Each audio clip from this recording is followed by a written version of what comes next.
Donc merci à toutes et à tous d'être encore présents. On va essayer de faire court. En principe, vous avez tous eu l'opportunité de voter soit en ligne, soit par correspondance. J'espère que vous avez exercé ce droit démocratique. Donc le rapport moral 2021, vous l'avez reçu, mais rapidement, les grandes actions qui ont été faites cette année, et je ne vais pas trop m'étaler sur ce point, mais c'est le projet associatif plan stratégique Horizon 2030 que vous avez reçu. Jean-Marc reviendra dessus juste après. Par contre, ce que je peux dire, c'est que ça a pris beaucoup de travail. Donc ça, c'est extrêmement important pour le groupe de travail qui a été dédié, qui a passé beaucoup de temps sur ce sujet. Donc merci au groupe de travail. Je ne vais pas tous les nommer parce que c'est un gros groupe, mais vous les connaissez quand même. Il y a eu beaucoup, vous avez aussi tous les adhérents, vous avez répondu au questionnaire, plus de 500 personnes a répondu au questionnaire. Vous avez aussi interagi au niveau des comités à travers des actions spécifiques. Donc merci à vous tous. Et ça a produit ce projet associatif et ce plan stratégique pour l'AFH à horizon 2030, en tout cas pour les 4 prochaines années. Ensuite, l'outil de gestion de la base de données des adhérents, donc, qui s'appelle AssoConnect. Donc, vous avez peut-être vu cette communication de changement d'outils, ce déploiement au niveau des comités pour vous, les comités, pour vous aussi les adhérents, pour mettre à jour votre fiche contact et pour fluidifier la communication entre les comités et les adhérents, et aussi fluidifier l'outil comptable de suivi entre les comités et le siège. Donc ça a été un gros travail aussi qui a été mené par Béatrice Oudreville et Francis Grèce. Merci beaucoup de leur investissement. Et c'est pas que, il y avait aussi un groupe de travail derrière, de nombreuses réunions. Donc ça, c'est quelque chose qui s'est mis en route, qui a abouti. Donc ça, c'était un gros projet de 2021. Il y a aussi bien sûr le déménagement qui a été donc fait effectif fin 2021 avec l'aménagement dans des nouveaux locaux dans le 19e. Donc c'est plus le 15e, mais le 19e à Paris. Très bien, on va dire, accueilli au niveau de la Caisse primaire d'assurance maladie de Paris. Et puis l'organisation du siège avec donc, le recrutement de notre nouvelle directrice, Carole, et que je ne vois pas, et que, bon, désolé, mais ce soir, vous l'aurez. Et avec aussi l'organisation du siège avec donc Émilie Cotta qui est devenue donc directrice adjointe donc en fin d'année. Bravo Émilie. Avec aussi donc l'arrivée d'une apprentie ou une donc Sarah Bismuth qui a démarré donc fin octobre, début novembre. Et avec aussi, alors c'est quelque chose qui vient d'être très récent, avec l'arrivée d'une nouvelle assistante administrative, Carla Segba, qui n'est pas là parmi nous, mais qui vient de démarrer tout juste mardi, si je ne me trompe pas. Et donc ça, c'est voilà, l'organisation du siège. Ensuite, le legs le Hou, avec le travail sur ce legs qui, donc nous avons engagé une procédure au niveau du tribunal administratif pour faire aboutir ce legs. Ensuite, les actions vers les jeunes. Alors cette année, en 2021, il y a eu la colonie dans les Landes, bien sûr, pour 24 enfants sur 2 semaines, au mois de juillet. Donc voilà, encore une action avec beaucoup de succès, beaucoup de retours, de partage d'expériences, de souvenirs pour ces jeunes de 9 à 14 ans. Ensuite, le séjour ado, un petit groupe d'une dizaine d'ados ont passé le week-end de Halloween à Lille, donc d'où le jeu de mots Allo Lille. Ensuite, Ça fait rire Jean-François. Allô, quoi, hein? Allô, quoi. Oui, c'est là où on se dit, oui, on n'est plus dans le coup, hein. Bourse d'études André Leroux. Donc cette année, en 2021, 24 jeunes ont pu recevoir cette bourse. Donc pour rappel, hein, c'est les moins de 26 ans qui présentent un projet soit personnel, scolaire ou professionnel. Et donc cette année, sur 2021, 24 personnes ont présenté leur candidature et ont reçu cette bourse. Une action qui est menée depuis de nombreuses années, qui sera fort probablement reconduite pour l'année prochaine, pour cette année bien sûr, mais aussi les années suivantes. Et puis bien sûr la commission jeunes adultes, on a essayé de un peu rebooster pendant l'année 2021 cette commission qui était un petit peu dormante. Et puis là, on voit un petit peu les fruits du résultat lors de ce congrès, avec l'organisation du congrès ado, avec quelques jeunes, 2 jeunes notamment impliqués, avec bien sûr toujours Esther, qui n'a pas pu se déplacer pour ce congrès, mais avec l'implication de Jérémy Grèce et de Enguerrand. Donc ils se sont retrouvés là ce week-end, ils sont une dizaine à faire des activités spécifiques pour les ados et de s'engager et d'essayer d'avoir ce noyau un peu fort entre eux et de faire entendre leurs besoins et leurs voix au sein de l'AFH. Et c'est aussi, nous en tout cas, on espère, c'est la relève du futur. Un vrai sujet pour l'AFH. Ensuite, les formations et accompagnements. Donc la formation PPR, cette année 2021, vous avez vu les présentations qui ont été faites sur ce sujet, à plus de 66 PPR formés sur l'ensemble de ces années. Cette année, il y avait 8 PPR qui ont été formés. Le programme Transform sur 2021 aussi, donc ce programme d'accompagnement spécifique pour emucizumab qui a été proposé en ligne. Donc ça, c'était des actions qui ont été proposées sur le sujet de la formation et de l'accompagnement. La journée articulation qui a pu se dérouler aussi en région au niveau du comité Limousin. Et puis, bien sûr, sur l'accompagnement, le travail mené sur la ligne AFH Infoservice, dont demain, vous aurez une table ronde sur ce sujet. Les actions des commissions, donc au niveau de la commission senior, on vient d'avoir une table ronde sur le sujet de senior, mais en particulier la commission senior a travaillé l'année 2021 sur la préparation du questionnaire dont une grande majorité d'entre vous ont répondu à ce début d'année. Ça a été un gros travail de la commission senior qui a été mené sur l'année 2021, qui ont été accompagnés par Moi Patient et SEMCA pour préparer ce questionnaire. Bien sûr, les actions de la commission femmes, sur toutes les actions avec les webinaires en ligne qui ont été faits, toute une série en 2021 que vous pouvez bien sûr revoir sur YouTube. Et puis, bien sûr, l'action phare du 8 mars pour la Journée internationale de la femme. La commission physique, activité physique, donc, qui s'est réunie aussi sur 2021 pour préparer ces podcasts, pour animer, pour réfléchir aux actions et mettre un plan d'action, un programme, une feuille de route pour cette commission. Tout ce travail a été mené sur l'année 2021. Et puis, bien sûr, la commission parents de jeunes enfants avec leur action phare d'un week-end destiné aux parents d'enfants ayant des enfants récemment diagnostiqués. Donc, qui s'est déroulé, alors non, moi j'ai en tête avril, mais ce n'est pas avril, c'était déroulé à Bordeaux, si je ne me trompe pas, voilà, parce que avril c'était Nancy. On se perd les pinceaux, des fois, on se perd entre 2021 et 2022.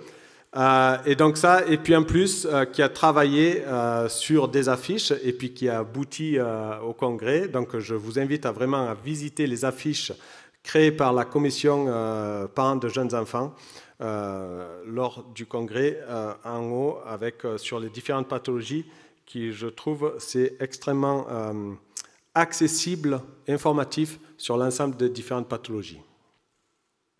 Ensuite, les actions de plaidoyer. 2021 a été une année chargée sur le sujet du don du sang, avec donc l'évolution des critères de sélection des donneurs du sang, avec aussi la dispensation des médicaments. Donc, il y a eu une présentation ce matin de Gaëtan sur le sujet de avoir accès aux médicaments au plus près de chez soi, de façon, pas dans un mode d'urgence, mais de façon dans un mode de prophylaxie. Aujourd'hui, il y a l'accès pour un médicament en pharmacie de ville, mais le sujet pour nous, c'est d'avoir un accès pour tous les médicaments au plus proche de chez soi. Donc, il y a une réflexion qui est menée, qui a démarré en 2021 sur ce sujet, avec les autorités et la filière Mémo.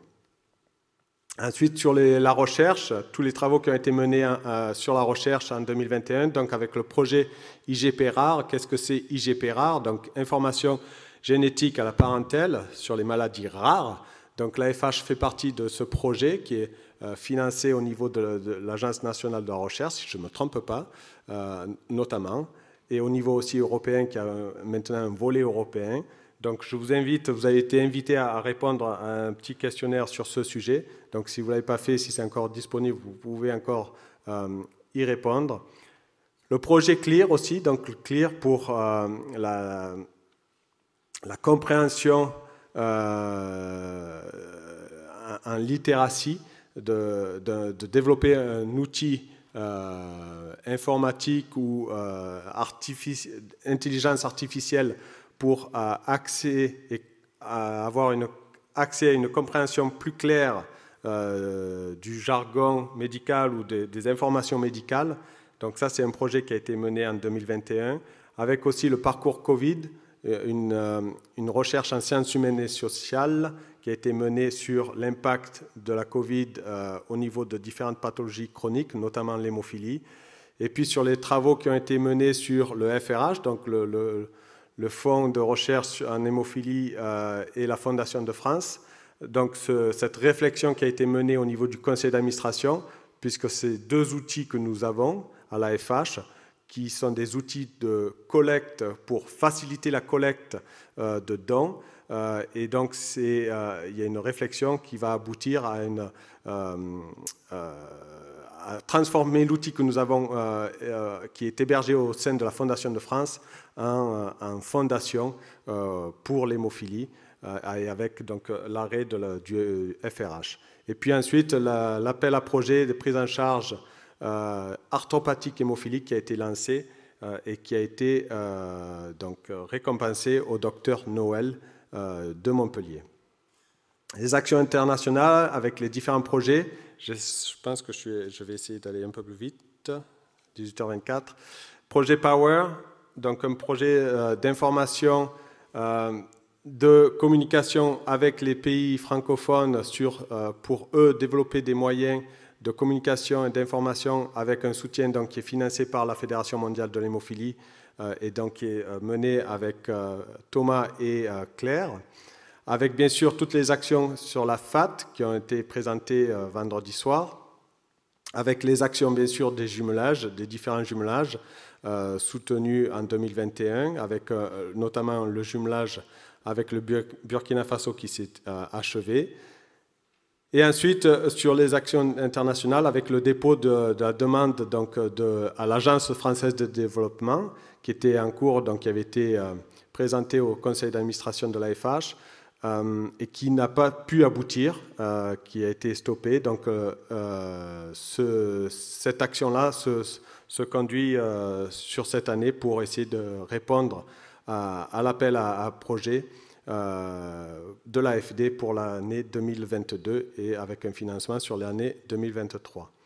Ensuite, les partenaires, donc l'enquête sur le carnet suivi papier. Donc je vous rappelle qu'il y a donc cette enquête sur le nouveau carnet suivi papier. Je pense que vous l'avez tous reçu. Si vous ne l'avez pas reçu, il faut le demander à votre centre de ressources et de compétences. Et donc, il y a une évaluation, une enquête au niveau national qui est menée, qui devait s'arrêter au mois d'avril, qui a été étendue jusqu'au mois d'octobre. Donc, continuer à utiliser votre carnet, ce nouveau carnet suivi papier, et vous pouvez toujours faire remonter vos remarques. On en a discuté avec quelques-uns d'entre vous, et c'est vrai que vos remarques que vous faites, en tout cas vous m'avez énoncées, elles sont extrêmement importantes pour la prise en compte, pour l'évaluation et pour l'évolution de ce carnet suivi papier. Donc n'hésitez pas à répondre à cette enquête sur ce carnet de suivi papier. Ensuite, bien sûr, le projet du carnet de suivi numérique.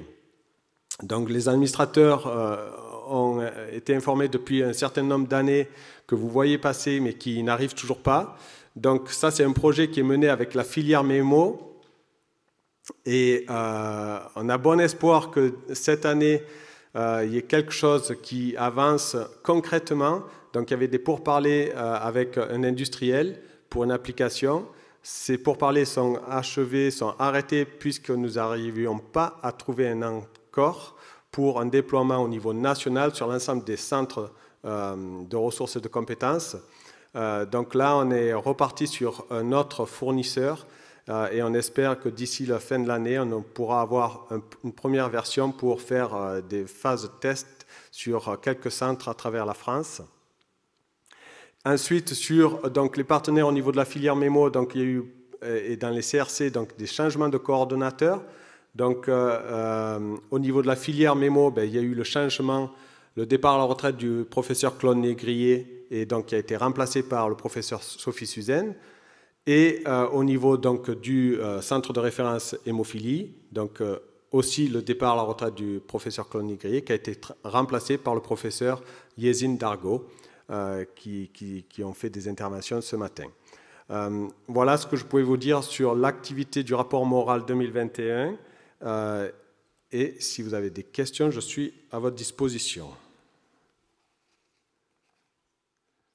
Y a-t-il des questions? Non? Bon, ça avait l'air sans doute d'être très clair. Vous avez reçu toutes les informations en amont. Juste, je me permets aussi... je vais mettre ça sur le stand de l'AFH, je viens de recevoir cela. C'est fait partie aussi donc, du sujet de la dispensation des médicaments. Donc vous savez qu'il y a une molécule qui est accessible en ville et il y a une évaluation en cours de cette dispensation-là. Donc c'est l'évaluation par les patients sur ce process que vous récupérez cette molécule en ville ou à l'hôpital. Donc, vous pouvez participer. L'objectif, c'est que tous les patients qui reçoivent cette molécule, donc emicizumab ou Hemlibra, répondent à cette enquête qui est menée donc par le centre de référence hémophilie pour faire cette évaluation et qui nous aidera notamment aux travaux que nous menons sur le sujet, la réflexion de la dispensation des médicaments. Donc, je déposerai ça sur le stand de l'AFH et je vous invite à vous tous, si vous êtes concernés par cette molécule, de récupérer ce petit flyer pour avoir l'information et puis ensuite pour répondre à cette enquête qui sera diffusée aussi à vous tous.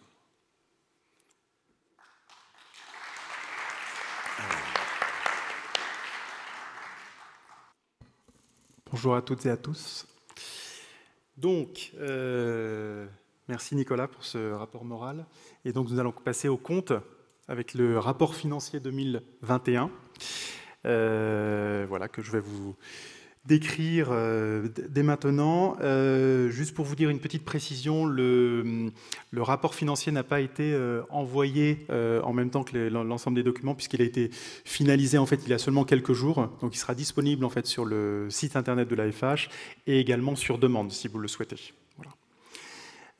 Autre chose aussi, la technique ne nous a pas permis en fait, d'inviter à distance le commissaire aux comptes, puisque d'habitude il fait une intervention en lisant notamment son rapport sur l'exercice 2021, et donc je me ferai son porte-parole, comme ça avait été le cas en 2018 à Nancy.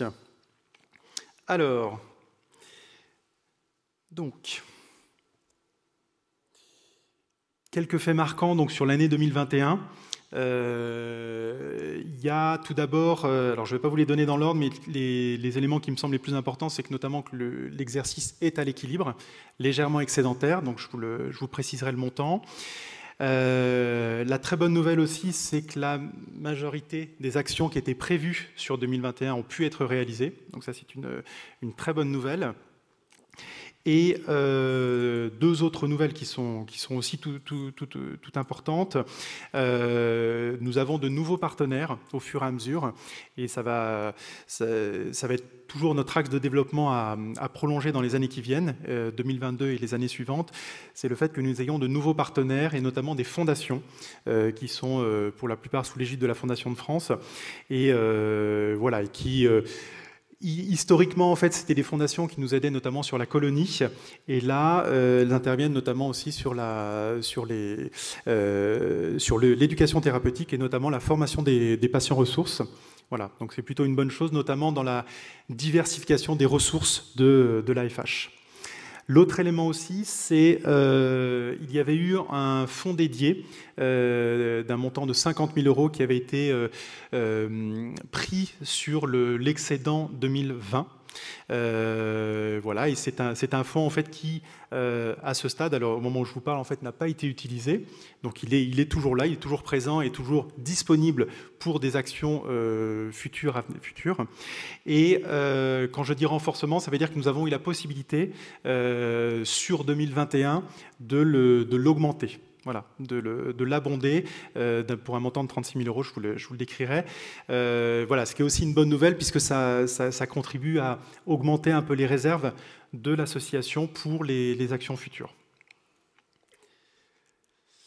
Quelques chiffres clés donc, sur l'exercice 2021. Donc, je vous le disais, les 36 000 € donc, ont été affectés, qui ont été abondés sur le fonds dédié à la solidarité. Donc, nous avons pris volontairement en fait une appellation. Alors l'appellation date de l'année dernière, hein, elle est rigoureusement identique et en fait elle est suffisamment large en fait pour nous donner en fait de la liberté sur les choix à faire de financement à venir s'il y avait besoin de ces fonds. Le budget total donc est à 1,6 million, un petit peu supérieur à 1,6 million. Il est en légère baisse par rapport à 2020 et ça c'est lié notamment puisque dans l'intégration de ce budget en fait nous mettons ce qui nous est offert en fait en spot télé par les chaînes nationales et nous avions eu en fait en 2020 1 million et c'était de l'ordre de 800 000 € en 2021 et l'excédent et donc de 43 000 € voilà, sur l'exercice 2021. Pour vous donner une petite précision en fait sur les fonds propres, un peu, donc ce qui se retrouve aussi dans le capital d'une entreprise, hein, dans le bilan d'une entreprise au passif en fait, qui s'appelle pour une association les fonds associatifs et qui sont constitués, je vous l'ai mis tout en bas, donc du cumul des résultats de tous les exercices depuis la création de l'association et qui s'ajoute à l'apport initial qui avait été fait au moment de la création de l'AFH. Voilà, et donc ces fonds associatifs en fait se renforcent au fur et à mesure et pour vous donner un ordre d'idée, en fait ils sont un peu supérieurs au budget annuel de l'association. Donc l'idée c'est ces ordres de grandeur en fait je vous les partage puisque ça donne une indication en fait sur l'assise et la solidité financière en fait de l'association. Autre élément aussi, donc de trésorerie. Donc là, pareil, c'est en légère augmentation avec un montant. Alors, oui, excusez-moi, c'est comparé à 2020. C'est pas 2019, c'est 2020. Toutes mes excuses. Et sa composition, en fait, c'est essentiellement des liquidités et il y a aussi des parts sociales, du crédit coopératif qui sont dedans pour aller chercher un petit peu plus de rémunération, en fait. Voilà. Sachant que ces parts sociales sont très liquides. Elles sont disponibles. Voilà, donc ça aussi c'est un élément plutôt positif en termes de trésorerie puisque s'il y avait une absence de ressources, ça peut arriver, enfin c'est en cas de crash test en fait, ça permettrait quand même à l'association de continuer ses activités pendant au moins 6 mois, donc c'est plutôt une bonne chose. Voilà, donc en synthèse, en tout cas sur l'exercice 2021, donc je vous ai parlé de la solidité financière qui se renforce. Le second point, c'est la diversification des ressources financières, qui est un élément que nous allons continuer à travailler. Et le troisième point, je vous en ai parlé, c'est le renforcement du fonds dédié à la solidarité. Voilà pour 2021. Quelques mots aussi sur 2022 pour prolonger ce que disait Nicolas en fait sur l'exercice 2022. Donc il y a un nouvel outil qui s'appelle AssoConnect qui va maintenant gérer tous les adhérents et adhérentes de l'association et également tous les dons et adhésions. Et donc voilà, donc ce nouvel outil en fait est opérationnel depuis début 2022. Et ce qui va changer notamment d'un point de vue financier, en fait, c'est la génération des reçus fiscaux de manière immédiate. Voilà. Alors qu'avant, il fallait attendre une année avant de pouvoir avoir l'ensemble des reçus fiscaux de ce qui s'est passé l'année précédente. Là, maintenant, il y aura une génération immédiate, en fait. Voilà. Donc en termes de suivi, et je pense que pour tous les donateurs et donatrices, ce sera beaucoup plus facile. Vous donnez aussi peut-être quelques chiffres sur 2022. Vous avez eu le budget. Les faits marquants, c'est ce que nous vivons actuellement, c'est le congrès notamment, plus d'autres actions de grande ampleur. Et pour vous donner une idée, le budget sera de l'ordre de 1,4 million. Enfin, le budget prévisionnel est de 1,4 million, sachant qu'on a mis dans ce budget, on a prévu en fait un don sur les spots télé pour la Journée mondiale de l'hémophilie à 500 000 €. Voilà, ce sera peut-être un peu plus, mais voilà, pour vous donner un ordre de grandeur, en tout cas, sur le budget 2022. J'en ai terminé sur les chiffres et sur les finances de l'AFH. Donc, si vous avez soit c'est des questions maintenant ou après, comme Nicolas, qu'est-ce que tu en penses? Je ne sais pas. Est-ce qu'il y a des questions, peut-être, sur ce sujet? Non, moi j'ai juste une question sur le sujet des reçus fiscaux, la communication effective qui sera faite au comité, elle sera faite à partir de quand? Elle va être faite normalement d'ici fin juin. D'ici fin juin, absolument. Ouais. Ok, très bien. Donc, je ne sais pas, il y a des questions, non? Non, ben, peut-être on peut... Ah. Attends, oui, attends. Il y a un groupe de travail qui s'est créé là au cours. Ça fait plus de en 2021 sur les finances des comités.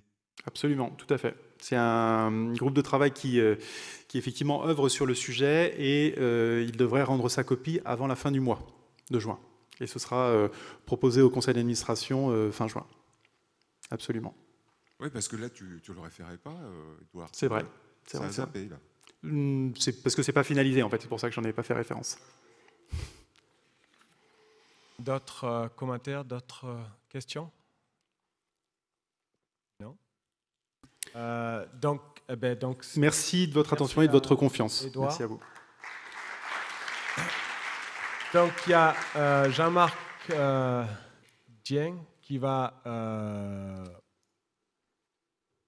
revenir rapidement sur le projet associatif plan stratégique. C'est ça, Jean-Marc? Oui. Et ensuite, faire le retour sur les votes sur l'Assemblée générale et l'annonce des résultats. Bonjour à tous, merci de votre présence, merci Edouard, merci Nicolas pour vos présentations.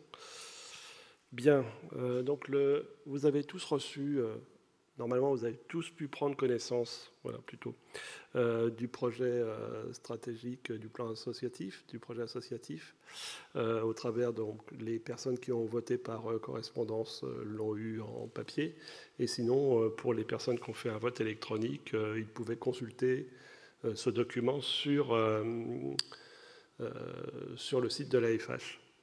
Vous allez recevoir ce projet prochainement dans votre boîte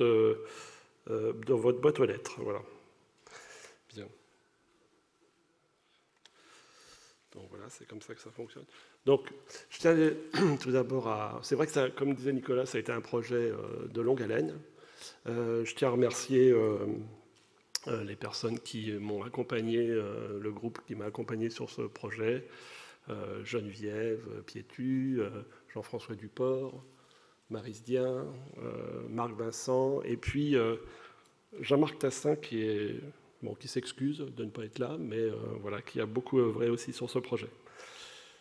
Voilà, donc on a d'abord un projet le projet associatif, donc les enjeux du projet associatif et plan stratégique. Ces projets associatifs, c'est un outil donc interne de management, d'histoire en fait, de communication vers les pouvoirs publics, ça situe l'association. Et puis le plan stratégique, bon, plutôt un outil précisant les objectifs, les principaux objectifs qu'on veut mener à bien. Là, c'est sur l'horizon 2030. Et donc, ça permet au conseil d'administration, aux instances de l'AFH, de pouvoir continuer à garder le cap. Voilà, donc notre histoire. Je vais passer assez rapidement, puisque vous avez eu l'occasion certainement de le lire et que vous pourrez le consulter à nouveau. Donc, il y a eu les étapes de mise en place. C'est là où ça a été quelque chose où on a été un peu contrarié. Ça devait se faire notamment au congrès de 2020 avec un questionnaire. Bon, ce congrès qui n'a pas eu lieu en présentiel, donc il a fallu qu'on revoie nos formats et de faire des ateliers en visioconférence avec la participation de comités qui sont venus sur plusieurs ateliers. Voilà. Donc, des fois, on a une vision. Nous, on a une vision un peu multiple. C'est garantir la sécurité et qualité des soins, améliorer la qualité de vie, agir en partenariat avec en santé, et que ce soit vraiment une réalité, le partenariat. Vous l'avez vu dans différentes présentations, notamment vis-à-vis de l'ETP. Guérir de l'hémophilie, c'est aussi, c'est aussi un objectif qui n'est pas vain, puisqu'on voit les progrès arriver, et qui sont là déjà pour certains.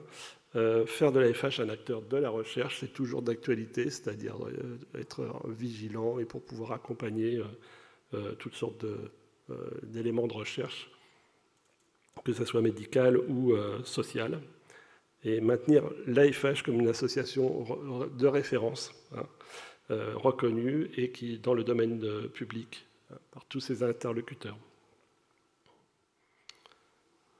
Donc le plan stratégique, 5 objectifs: renforcer les liens, pérenniser le plaidoyer en visant à défendre les droits de chacun, accompagner en proximité, former la communauté aux défis de demain, c'est toujours quelque chose d'important, on le voit, le congrès en est l'exemple, c'est aussi un lieu de formation et l'AFH met en place différentes rencontres et activités.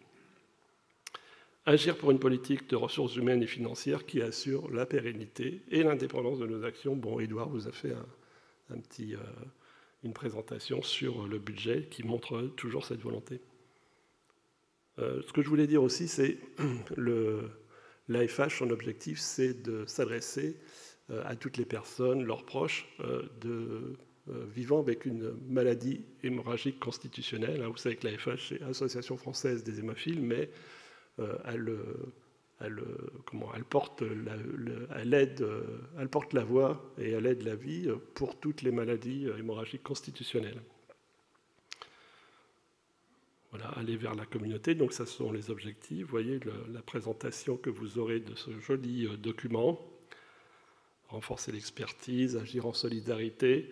Vous l'avez vu hier avec comme exemple la FAT, puisque la solidarité, elle se fait au niveau national, mais aussi au niveau international. Et puis garantir le parcours de santé, là je voulais, ça c'est un petit point personnel, je dirais que on parle toujours de garantir ce parcours et la sécurité sur tout le territoire et les territoires d'outre-mer. Et donc je pense qu'il y a un vrai sujet que l'AFH s'en est déjà préoccupé, mais doit le renforcer. Voilà. La proximité, donc le rôle renforcer le partenariat avec les professionnels de santé, l'exemple de l'ETP, et l'engagement pour améliorer la qualité de vie des personnes. Et former la communauté aux défis de demain. Voilà. Donc vous voyez, donc au niveau des actions, je suis désolé, je suis un peu... j'ai pas trop l'habitude avec le micro qui me revient dans les oreilles, le son. Comment dire, former la communauté aux défis de demain, pardon, excusez-moi, c'est, comme je le disais tout à l'heure, c'est l'exemple, c'est les rencontres de chercheurs, c'est le congrès, c'est l'interaction avec les patients qui sont les patients ressources, les patients avec leurs connaissances, et puis les professionnels de santé. Et agir pour une politique de ressources humaines et financières qui assure toujours l'indépendance. Voilà pour la présentation du projet associatif et plan stratégique. Je vous remercie pour votre écoute. Bien, ben voilà le moment où on annonce le résultat des votes pour l'AG 2022 de l'AFH. Donc, participation au vote. Donc, il y avait 709 inscrits et votants sur la liste électorale. Nous avons eu une participation, 288 personnes ont voté, ce qui fait une participation de 40,6%. Le vote par correspondance, c'est 53 personnes qui ont répondu sur 292, ce qui représente 18,15%. Et le vote électronique, c'est 235 votants sur 417, ce qui représente 56,35%. Ça montre que le rendement, j'allais dire, du vote électronique est meilleur. Moi, j'invite, là, justement, avec le nouvel outil ASSOConnect, j'invite les comités à œuvrer pour que le vote électronique se diffuse de plus en plus. Bien sûr, il y aura toujours des personnes, il faut être attentif à ce que les personnes qui n'ont pas où il y a des difficultés informatiques et des difficultés pour pouvoir utiliser cette pratique puissent puissent voter de manière, puissent participer à la vie démocratique de l'association. Mais on voit bien que le vote électronique, ça donne un peu plus d'aisance. Je peux me permettre de faire une aparté? Oui. Par rapport à ça, mais Francis le dirait beaucoup mieux que moi, c'est que dans l'outil ASSOConnect, vous avez tous, en tant qu'adhérents, une fiche profil. Tu me complètes, Francis, si je dis une bêtise. Mais vous pouvez donc, bien sûr, la mettre à jour, sélectionner vos centres d'intérêt. Vos centres d'intérêt, merci. Et sélectionner aussi de quelle manière vous voulez voter, vous voulez recevoir la revue, soit en PDF ou soit en format papier. Tous ces détails-là, c'est dans votre fiche profil, dans votre compte, sur votre comité ASSOConnect.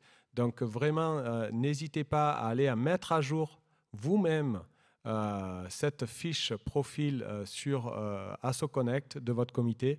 Et pour nous aussi, ça nous permettra de prendre en compte vos demandes, vos besoins, qui sont automatiques à chaque extraction de la base de données. Et ça sera les informations de mise à jour, même lorsque vous déménagez. Vous pourrez mettre à jour votre adresse courrier, votre numéro de téléphone, votre adresse mail. Donc voilà, n'hésitez pas d'utiliser cet outil, que l'outil précédent ne permettait pas cela. Aujourd'hui, cet outil le permet. Donc voilà, c'est comme tous les outils, je pense que vous connaissez, que vous utilisez dans votre quotidien. Donc vraiment, utilisez cet outil pour mettre à jour votre profil et puis pour que votre comité, comme nous, au niveau national, les informations vous arrivent en temps et en heure et au bon endroit. Et c'est vraiment la nouveauté de cet outil, hein, c'est que vous êtes maître de votre profil sur le fichier. Et c'est un rapprochement aussi avec l'association. Donc là, je vais vous annoncer les résultats des votes. Donc, concernant le procès verbal de l'AG, c'est approuvé. Le rapport moral 2019, approuvé à 270 voix. Le rapport financier 2019, approuvé à 260 voix. Le budget 2020, approuvé à 256 voix.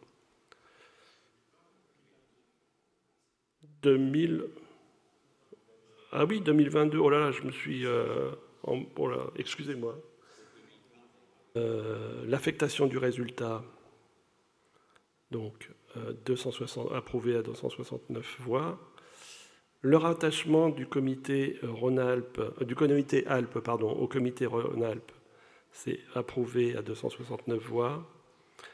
La résolution numéro 3, la création du comité Occitanie, approuvé à 271 voix. Le projet associatif Plan stratégique Horizon 2030, approuvé à 268 voix. Concernant la rémunération, notamment la rémunération du président, c'est approuvé à 238 voix. L'élection au conseil d'administration, donc là cette année nous avions 24 postes à pourvoir et 23 candidats. Mais parmi ces 23 candidats, nous avions 5 personnes entrantes. Donc ce que je demanderais, oui, justement, c'est à ces 5 personnes, quand je citerai leur nom, de faire un petit signe. Je pense que même oui, tous ceux qui sont là, voilà, peuvent faire signe. Voilà. Donc Benoît Albert est élu, Benoît Albert du comité PLPC, bon, qui n'est pas là aujourd'hui. Laurence Alanda de La Réunion est élu. Paul Arnoux de Rhône-Alpes, et qui se trouve là-bas dans l'angle. Rhône-Alpes et qui s'occupe de la commission activité physique est élu. Christophe Besson, Auvergne, est élu. Éric Bétins, Picardie, est élu. Jean-Christophe Bosque de PACA-Corse est élu. Jean-Michel Biochez de Bretagne est élu. Yannick Collet, alors PACA-Corse, Commission Femmes, est élu. Jean-Marc Dien, Champagne-Ardenne, élu. Michel Dulaurent de Labarde du comité Haute-Normandie est élu. Francis Faure, comité Occitanie, est élu. S'il te plaît, tu peux te présenter. Oui, comité et du coup, on peut dire comité Occitanie. Comité Occitanie, tout à fait.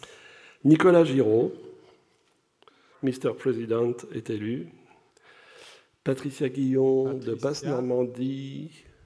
Patricia, elle est repartie. D'accord. Est élu. Édouard Hamelin, Île-de-France, est élu. Béatrice Oudreville, Martinique, qui a été une des chevilles ouvrières du projet AssoConnect avec Francis Grèce, est élu. Marc Jourdain, qui s'excuse, est élu, et on a une pensée pour lui. Maude Loridan de Bretagne. Maude Loridan, qui est là-bas. Voilà, qui est élu. Geneviève Piétu. Voilà, qui est ici. Qui s'occupe du groupe recherche, toujours, voilà, membre active de l'association, est élu. Emmanuel Piot, Île-de-France, est élu. Geneviève aussi, est de l'Île-de-France. Voilà. Anne-Marie Plessom, du Nord-Pas-de-Calais, est élue, qui nous aide beaucoup sur les finances avec les comités. Le suivi des comités, tout à fait. Le suivi des comités. François Sauvêtre, PLPC, est élu, donc il ne pouvait pas être présent. Marc Vincent, Marc qui est tout en Rhône-Alpes, membre du bureau, est élu. Et Joël Igora, aussi un nouvel administrateur de Bourgogne-Franche-Comté, un nouveau administrateur, est élu. Et voilà, et donc nous avons 23 administrateurs. Félicitations à tous. Félicitations à tous. Bravo.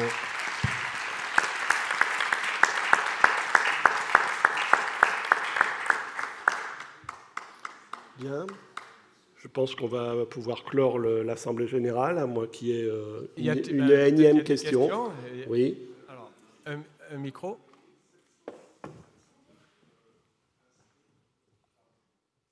Vous avez indiqué sur votre tableau 709 inscrits, hein, je crois. Sur la liste électorale, oui. Oui, et c'est par rapport à quoi? Par rapport aux Ce cotisations? sont des adhérents. Ce sont des adhérents. Les adhérents de l'année 2022, à jour de leur cotisation pour l'année 2022. D'accord, ça c'est une première chose. Et je croyais que si on a... Alors, je ne sais pas, je peux me tromper. Par rapport au nombre, on va dire 238 ou même avant sur les autres, comment on appelle ça? Le quota est atteint? Alors, c'est le nombre de votants qui s'exprime, mais je vais laisser Jean-Marc. Oui, il y avait 706. oui, non, mais ça faisait 40% des votants. Il n'y a pas pour l'Assemblée générale, il n'y a pas de quorum particulier. Je sais pas, c'est la question. Hein, à moins que ça soit une Assemblée générale extraordinaire, où là, il y a besoin d'un quorum. Et là, bon, là, on compte le nombre d'électeurs. Et juste ce qu'on peut compléter par rapport à l'élection des administrateurs, c'est ce qui est marqué d'ailleurs dans les statuts, c'est que à minimum, les administrateurs doivent recevoir au moins 50% des votants. Donc, des suffrages exprimés. Des suffrages exprimés. Voilà. Pour une précision, sur le nombre d'inscrits, 709, c'est bien ça? Oui. Donc on est d'accord que c'est le nombre d'adhérents à jour de leur... pour l'année 2022, voilà, pour pouvoir voter à l'Assemblée générale. Voilà, j'avais en tête que d'une année sur l'autre, on avait quand même bien plus d'adhérents que ça. Donc on a encore une communication importante à faire sur les adhésions à réaliser en début d'année, enfin en tout cas pour pouvoir voter au moment de l'Assemblée générale. Oui, tout à fait. Oui, de notre nombre d'adhésions annuelles. C'est-à-dire qu'il y avait eu un rendement assez... quand on a fait l'AG en 2020, si mes souvenirs sont bons, on avait un très bon, entre guillemets, rendement au niveau de l'élection. 867 inscrits et je ne sais plus combien de votes. 300, voilà. C'était... et parce qu'il y avait aussi, alors justement, les comités avaient été beaucoup sollicités, peut-être qu'on ne l'a pas fait assez là cette année, pour, j'allais dire, faire la campagne d'adhésion au premier trimestre. Bon, ce qu'il faudra faire la prochaine fois, ça, parce qu'il y a des adhésions qui sont arrivées depuis. Hein. Quand même, bon, j'ai remarqué qu'il y avait une trentaine d'adhésions entre la mise à jour de la liste électorale, le dépôt chez l'huissier et aujourd'hui. L'outil ASSOConnect qui s'est mis en place en début d'année, c'est sûr qu'il y a eu ce switch-là, et cette période un peu de latence, que je pense que 2022, en tout cas, devrait s'améliorer pour l'élection de la prochaine Assemblée générale. Ce que je dois dire là, par rapport à ASSOConnect, il y avait des personnes qui avaient l'habitude d'adhérer via Helloasso, donc il y avait toute une procédure de renvoyer les adhésions auprès des comités. C'est vrai que là, quand on adhère sur ASSOConnect, instantanément, j'allais dire, on est sur le comité, on est adhérent au comité. Voilà. Donc il y a quand même une instantanéité, une facilité avec ASSOConnect qui permet de fluidifier beaucoup de choses pour les listes, etc. D'accord. Donc on salue les personnes on salue les administrateurs qui sont en ligne, donc les qui ont été élus. Qui ont été élus. Un mail va partir ce soir pour les informer, et notamment concernant le conseil d'administration de demain matin. Oui.